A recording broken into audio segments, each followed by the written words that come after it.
Hello, happy home മേക്കറിന്റെ ഒരു പുതിയ വീഡിയോയിലേക്ക് നിങ്ങൾക്ക് എല്ലാവർക്കും സ്വാഗതം. ഇന്ന് നമ്മൾ കുട്ടികൾക്കൊക്കെ കൊടുക്കാവുന്ന വളരെ സിമ്പിൾ ആയിട്ടുള്ള അതേസമയം വളരെ ഹെൽത്തി ആയിട്ടുള്ള കുറച്ച് ഇൻഗ്രീഡിയൻസ് വെച്ച് ചെയ്യാവുന്ന ഒരു മിൽക്ക് ഷേക്കിന്റെ റെസിപ്പിയാണ് ചെയ്യുന്നത്. ഇത് മാമ്പഴക്കാലാണ്, അതുകൊണ്ട് തന്നെ നമുക്കൊക്കെ വീടുകളിൽ ഒരുപാട് മാങ്ങ അവൈലബിൾ ആണ്. അത് വെച്ചാണ് നമ്മൾ മിൽക്ക് ഷേക്ക് തയ്യാറാക്കുന്നത്.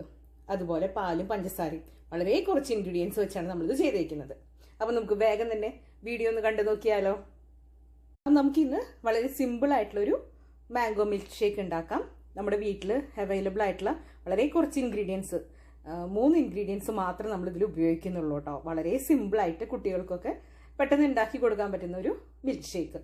മാത്രമല്ല ഈ ഒരു സമയത്ത് നമുക്ക് മാങ്ങയൊക്കെ ഒരുപാട് അവൈലബിൾ ആണ്.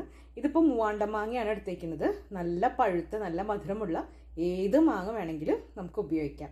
അതുപോലെ എത്ര മാങ്ങ വേണം എന്നതിനനുസരിച്ച് നമ്മുടെ വീട്ടിലൊക്കെ ഉള്ള മാങ്ങയാണെങ്കിൽ, ഉണ്ടാവുന്ന മാങ്ങയാണെങ്കിൽ നമുക്ക് എത്ര വേണമെങ്കിലും എടുക്കാമല്ലോ. അപ്പോൾ അതിനനുസരിച്ച് എടുക്കാം. ഞാനിവിടെ ഒരു 4-5 മാങ്ങ എടുത്തിട്ടുണ്ട്. അതൊരു മിക്സിയുടെ ജ്യൂസർ ബൗളിലോട്ട് ഇട്ട് കൊടുക്കാൻ പോവാണ്. ഇനി നമുക്കിത് നല്ലതുപോലെ ഒന്ന് അടിച്ചെടുത്തിട്ട് കൊണ്ടുവരാം. ഇനി നമുക്കിതിലേക്ക് മധുരം കൂടുതൽ ആവശ്യമുണ്ടെങ്കിൽ മാത്രം, പ്രത്യേകിച്ച് നമ്മൾ കുട്ടികൾക്കൊക്കെയാണ് കൊടുക്കുന്നതെങ്കിൽ മാത്രമാണ് നമ്മൾ ഇതിലേക്ക് ഷുഗർ ചേർത്ത് കൊടുക്കേണ്ട ആവശ്യമുള്ളൂ. കുറച്ചും കൂടി ഹെൽത്തി വേർഷനാണ് നിങ്ങൾക്ക് വേണമെങ്കിൽ നാച്ചുറൽ ഷുഗർ എന്ന രീതിക്ക് നമുക്ക് ശർക്കരയോ അതല്ലെങ്കിൽ തേനോ യൂസ് ചെയ്യാവുന്നതാണ്. ഞാനിവിടെ ഒരു 3 ടീസ്പൂൺ മുഴുവൻ അളവിൽ പഞ്ചസാരയാണ് ചേർത്ത് കൊടുത്തേക്കുന്നത്.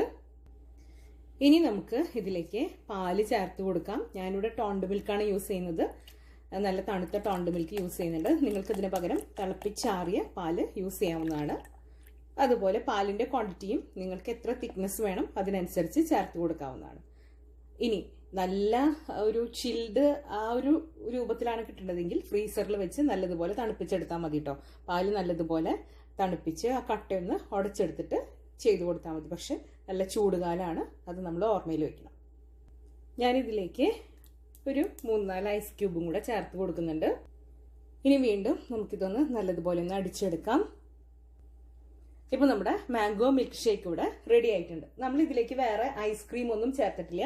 ഇനി കുട്ടികൾക്കൊക്കെ ഐസ്ക്രീം കൂടിയേ തീരുന്നുണ്ടെങ്കിൽ ഒന്നുകിൽ നമുക്ക് മാംഗോന്റെ ഫ്ലേവറിലുള്ള സ്കൂപ്പ് ചേർത്ത് ഒന്ന് അടിച്ചെടുക്കാം. ജസ്റ്റ് പൾസ് ബട്ടൺ ഒന്ന് കറക്കിയെടുക്കാം. അതല്ലെങ്കിൽ സ്കൂപ്പായി തന്നെ ചേർത്ത് കൊടുക്കാം. അതല്ലെങ്കിൽ വാനിലയുടെ ഫ്ലേവറും മാംഗോന്റെ കൂടെ നല്ല അടിപൊളിയായിട്ട് കോമ്പിനേഷനായിട്ട് പോകുന്നൊരു ഐസ്ക്രീമാണ് കേട്ടോ. അപ്പം നമുക്കിനി ഇത് സെർവിങ് ഗ്ലാസ്സിലോട്ട് ഒഴിച്ചു കൊടുക്കാം. നേരത്തെ പറഞ്ഞതുപോലെ തിക്നെസ് ഒക്കെ നിങ്ങളുടെ ഇഷ്ടത്തിനനുസരിച്ച് ഡിസൈഡ് ചെയ്യാവുന്നതാണ്. ഇതിപ്പോൾ നല്ല തിക്കായിട്ടുള്ള മാംഗോ മിൽക്ക് ഷേക്കാണ് നമുക്ക് കിട്ടിയിരിക്കുന്നത്. അങ്ങനെ നമ്മുടെ കുട്ടികൾക്ക് വേണ്ടിയിട്ടുള്ള സ്പെഷ്യൽ ആയിട്ടുള്ള മാംഗോ മിൽക്ക് ഷേക്ക് ഇവിടെ റെഡി ആയിട്ടുണ്ട്. വളരെ സിമ്പിൾ ആയിട്ടാണ് ഞാനിത് ഉണ്ടാക്കിയിരിക്കുന്നത്. ഇതിൽ നമ്മൾ ഒരുപാട് ഇൻഗ്രീഡിയൻസ് ഒന്നും ചേർത്തിട്ടില്ല, ഐസ്ക്രീം ഒന്നും ചേർത്തിട്ടില്ല. പെട്ടെന്ന് തന്നെ നമുക്ക് ഉണ്ടാക്കിയെടുക്കാനും പറ്റും. അപ്പോൾ ഇന്നത്തെ ഈ റെസിപ്പി നിങ്ങൾക്ക് എല്ലാവർക്കും ഇഷ്ടപ്പെട്ടു എന്ന് ഞാൻ കരുതുന്നു. ഇഷ്ടപ്പെട്ടെങ്കിൽ ലൈക്ക് ചെയ്യാനും ഷെയർ ചെയ്യാനും സബ്സ്ക്രൈബ് ചെയ്യാനും മറന്നു പോകരുത്. അടുത്തൊരു അടിപൊളി റെസിപ്പിയുമായി വീണ്ടും കാണാം. അതുവരേക്കും താങ്ക് യു.